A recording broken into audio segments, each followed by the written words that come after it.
Hello friends, स्वागत है आपका आपके schedule channel tools for student पर। दोस्तों, इस वीडियो में हम बात करने वाले हैं बीएसएससी सीजीएल 3 मेंस के फॉर्म भरने से संबंधित महत्वपूर्ण बिंदु पर। दोस्तों, इस वीडियो में हम कई तरह के मुद्दों पर चर्चा करेंगे। पोस्ट प्रेफरेंस कैसे भरना है, ये आपका मेन मुद्दा है जिस पर हम लोग बारीकी से बात करने वाले हैं। ठीक है, तो सबसे पहले अगर बात करें दोस्तों इस मेंस फॉर्म भरने को लेकर के, तो सबसे पहले जो दिक्कत आ रही है छात्रों को वो ये हो रहा है दोस्तों कि लॉगिन करने के बाद उनको पेमेंट करने नहीं पा रहे हैं, या फिर पेमेंट कट जा रहा है, या फिर पेमेंट अटक जा रहा है, उसके बाद वो आगे की प्रोसेस में नहीं जा पा रहे हैं। तो इसके लिए आपको घबराने की ज़रूरत नहीं है। अभी फ़िलहाल ये हो रहा है कि कैंडिडेट की संख्या थोड़ी ज़्यादा है। देखिए, बीएसएससी का वेबसाइट ही ऐसा बनता है कि 10-20 हज़ार कैंडिडेट अगर पहुंच जाएं एक बार में, तो उनका वेबसाइट ढंग से काम नहीं करता है। तो यही कारण से थोड़ा टेक्निकल प्रॉब्लम के कारण आपका प्रोसेस आगे नहीं बढ़ रहा है। तो आप लोग घबराइए नहीं, 2-4 दिन रुक जाइए, क्योंकि समय आपको अच्छा खासा मिला है। 27 जुलाई तक आपको समय दिया गया है, इसलिए आप लोग घबराइए नहीं। आप चाहें तो 10 के बाद भी भर सकते हैं। तो अब हम मेन मुद्दे पर आते हैं दोस्तों।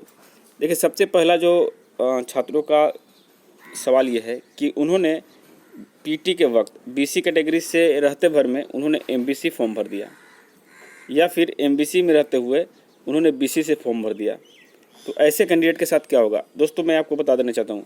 अगर आपने बीसी के जगह पर एमबीसी भरा है, या फिर एमबीसी के जगह पर बीसी भरा है, तो रिजल्ट अगर आपका पीटी में यूआर से होता है तब तो ठीक है, अन्यथा आपको डायरेक्ट वहाँ पे बाहर कर दिया जाएगा। बाहर का इन द सेंस मतलब आपको रिजल्ट ही नहीं होगा। इससे मेंस हो जाएगा, डीवी करवा लीजिएगा, उसके बाद मेरिट में आपका नाम नहीं आएगा। कारण यही रहेगा दोस्तों कि आपने कैटेगरी गलत चूज किया था। हाँ, अगर आपने पीटी अनरिजर्व से पास किया, मेंस भी अनरिजर्व से पास किया, तो आपका सिलेक्शन 100% हो जाएगा। ठीक है, तो इस बात का आप ख्याल रखिएगा।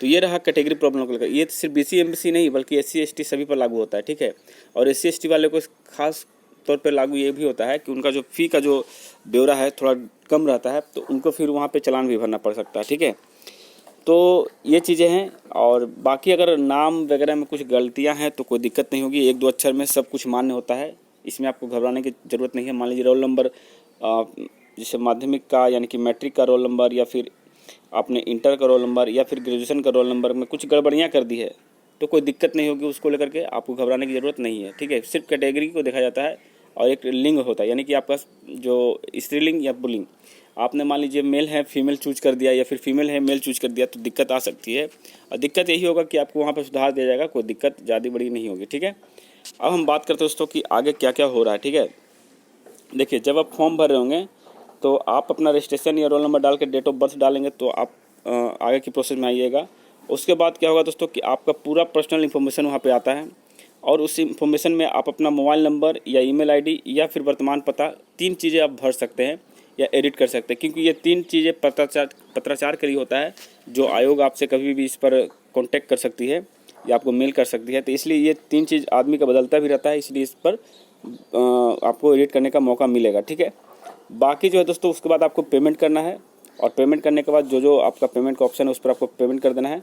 उसके बाद क्या होगा कि आपको एकेडमिक और टेक्निकल क्वालिफिकेशन पेज भरना होगा, और यही मेन इंपॉर्टेंट है दोस्तों। यहीं पे कैंडिडेट को परेशानी हो रही है कि क्या भरें, कैसे भरें, नहीं भरें, तो आपको हम बताना चाहते हैं। तो फ्रेंड्स, जैसे ही आप लोग जो है पर्सनल इन्फॉर्मेशन यहाँ पे डिटेल रहता है, उसके बाद नेक्स्ट स्टेप पेमेंट करते हैं, उसके बाद यहाँ पे एजुकेशनल डिटेल भरना होता है। और एजुकेशनल डिटेल में आप जो भरते हैं दोस्तों वो मैं आपको बता देता हूँ। देखिए, यहाँ पर आपका स्ट्रीम क्या है, यानी ग्रेजुएशन में आपने किस विषय से, यानी कि साइंस, कॉमर्स, आर्ट्स, ये कौन सा विषय आपने चूज किया है, वो इसको यहाँ पे चूज करना होगा। उसके बाद यहाँ पे सब्जेक्ट, मेन सब्जेक्ट यहाँ पे रहेगा। मेन सब्जेक्ट कहने का मतलब कि जो मेंस पेपर हो, जैसे मान लीजिए आप मैथमेटिक्स ऑनर्स है, तो मैथ में आपने 8 पेपर दिया होगा, तो मैथ का ऊपर रखिएगा। उसके बाद सब्सिडरी जो भी है, फिजिक्स है, केमिस्ट्री है, उसके बाद हिंदी इंग्लिश होगा, ये भी आप यहाँ पर भर दीजिएगा। ठीक है, उसके बाद आपने कितने मार्क्स लाए, टोटल मार्क्स कितना था, उसके बाद आपने कितने मार्क्स लाए, अब परसेंटाइल कितना हुआ, तो परसेंटेज आप लोग यहाँ पे भर दीजिएगा। ठीक है, तो ये चीज़ें दोस्तों। उसके बाद अगर आपने अलग से कोई कोर्स किया है वो भी आपको यहाँ पे भरना पड़ेगा। जैसे मैं आपको बता दूँ, देखिए, ये पीजीडीसीए किए हैं अगर, तो इसको भर सकते हैं। ये दोस्तों उनके लिए है, 2 पोस्ट है, इसकी 1 वैकेंसी है, उसके लिए है। बाकी नॉर्मल कैंडिडेट इसको नहीं भरें तो चलेगा। ठीक है, अब हम बात करते हैं पोस्ट प्रेफरेंस को लेकर के। अब दोस्तों हम जो बात करेंगे वो ध्यान सुनिएगा। देखिए, अगर आपने स्ट्रीम में साइंस चुना, आर्ट्स चुना, कॉमर्स चुना, या फिर टेक्निकल डिग्री की अगर बात करें, डिप्लोमा इन इंजीनियरिंग या बीटेक वगैरह कुछ भी किए हुए हैं, तो आपको वहाँ पे जितना भी आपने स्ट्रीम चुने हैं उनके लिए ये जो पोस्ट है आपका स्नातक वाला, सिर्फ और सिर्फ स्नातक जिसमें रखा हुआ है, ये और दोनों पोस्ट, इसके लिए आप एलिजिबल हैं। ठीक है, ये तो दोनों आपके साथ दिखेगा ही, साथ में और भी पोस्ट यहाँ पे दिखाई दे देंगे। ठीक है, तो आपको सभी पर सिलेक्ट करना पड़ जाएगा। तो दोस्तों यहाँ पे मैं आपको बता दूँ कि जो भी साइंस बैकग्राउंड से, जैसे कि मैथ ऑनर्स लिए हुए हैं उनको, और अगर अर्थशास्त्र की अगर बात करें, जैसे कि यहाँ पे देखिए गणित के साथ है स्नातक, या फिर आपका अर्थशास्त्र या सांख्यिकी या फिर वाणिज्य, और ये कुल मिलाकर देखा दोस्तों तो यहाँ पे सबसे अधिक जो फ़ायदा होगा वो अर्थशास्त्र वाले और सांख्यिकी वाले और उसके बाद गणित वाले, यानी कि मैक्सिमम जो पोस्ट हैं वो गणित का ही है। तो अगर जो मैथ ऑनर्स किए हुए हैं उनके लिए सभी पोस्ट एलिजिबल हैं आप लोग, लेकिन पहला जो प्रेफरेंस दीजिएगा वो मैं आपको बता दूं, पहला प्रेफरेंस आप लोग सचिवालय सहायक दीजिएगा, क्योंकि ये लेवल 7 की वैकेंसी है और इसमें सिर्फ और सिर्फ ग्रेजुएशन है, यानी कि आप किसी भी बैकग्राउंड से हैं इसको तो आप ज़रूर भरिए।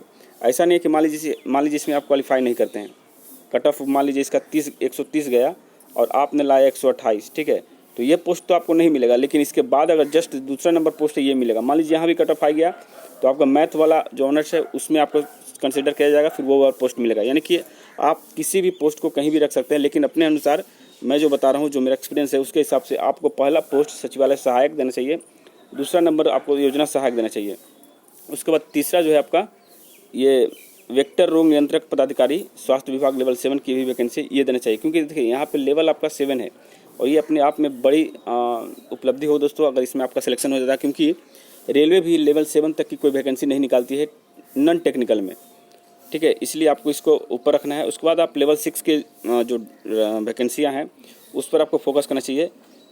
एक है आपको देखिए यहाँ पे उद्योग विस्तार पदाधिकारी, इसको भी आपको टॉप पर ही रखना है, यानी कि चौथे नंबर पर रखना है। उसके बाद अगर हम बात करें तो यहाँ पर पीजीडीटी अगर किए हैं तो ठीक है, डेटा एंट्री रख सकते हैं, अन्यथा आपको फिर अंकेक्षक रखना है। और लेवल 5 वाले दोनों वैकेंसियों को चाहे किसी को भी रखिए, आपको जिसमें जाना चाहिए। मान लीजिए आप अंकेक्षक निदेशालय में जाना चाहते हैं तो ठीक है, नहीं तो अगर आपको निबंधन सहयोग समिति में जाना चाहते हैं तो उसको आप रख सकते हैं। तो यहाँ पे सभी पोस्ट को आप क्रम वाइज रख सकते हैं। जैसा कि मैं आपको बता रहा हूँ कि पहला प्रेफरेंस आपका रहना चाहिए सचिवालय सहायक, दूसरा आपका योजना सहायक, तीसरी अगर बात करें तो यहाँ पर जो विज्ञान से किए हुए हैं उनको ये चाहिए। अब विज्ञान का मतलब ये नहीं दोस्तों कि आप सिर्फ फिजिक्स वाले भरें, केमिस्ट्री वाले भरें, मैथ वाले। विज्ञान से आप कोई भी साइंस बैकग्राउंड से हैं, कोई भी ऑनर्स किए हैं तो आप इस फॉर्म को भर सकते हैं। साथ ही इंजीनियरिंग वाले जो कैंडिडेट है बीटेक वाले वो भी इस फॉर्म को भर सकते हैं, ठीक है। उसके बाद यहाँ पर बात करें दोस्तों 5 नंबर पोस्ट जो अंकेक्षक का है कार्यालय निबंधन सहयोग समिति का, ये स्नातक गणित अथवा वाणिज्य स्नातक के साथ, यानी कि सिर्फ और सिर्फ 2 ही दिया हुआ है, यानी मैथ ऑनर्स और वाणिज्य ऑनर्स वाले सिर्फ फॉर्म को भर सकते हैं। और ये भी एक अच्छी वैकेंसी है, 256 पोस्ट इसमें रखा गया है। उसके बाद अगर हम बात करें यहाँ पर पोस्ट नंबर 6, तो ये इसको आप भर सकते हैं।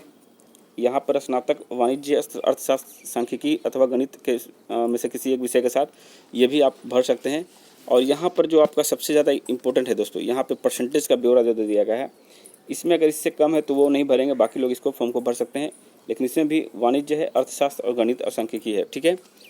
तो कहने का मतलब है कि आपको जो पहला प्रेफरेंस देना है वो सचिवालय सहायक है, दूसरा योजना सहायक है, तीसरा आपका वेक्टर नियंत्रक पदाधिकारी अगर साइंस बैकग्राउंड से तो भरिएगा, अन्यथा इसको छोड़ दीजिएगा।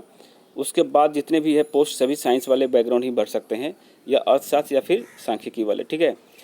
तो आपको 7 जो पोस्ट प्रेफरेंस भरना है, बशर्ते आपका सिलेक्शन उसी पोस्ट में होगा जिस पोस्ट के लायक आप एलिजिबिलिटी रखते हैं, ठीक है। तो ये था दोस्तों पोस्ट प्रेफरेंस से संबंधित। फिर भी अगर आपको कोई डाउट हो तो नीचे कमेंट जरूर करिएगा। और जैसा कि आप सभी को पता है कि दोस्तों यहाँ पे कट ऑफ जो है वो गिरेगा, मैथ ऑनर्स वाले, सांख्यिकी ऑनर्स वाले, वाणिज्य वाले या अर्थशास्त्र वाले, इनका कट ऑफ बहुत ही कम रहेगा और इनका सिलेक्शन होने का संभावना सबसे अधिक रहेगा। इसलिए थोड़ा ज़्यादा विशेष करके आप लोग ध्यान दीजिएगा इस पोस्ट के लिए। और फिर भी कोई दिक्कत है तो नीचे कमेंट जरूर करिएगा। तब तक के लिए जय हिंद, जय भारत।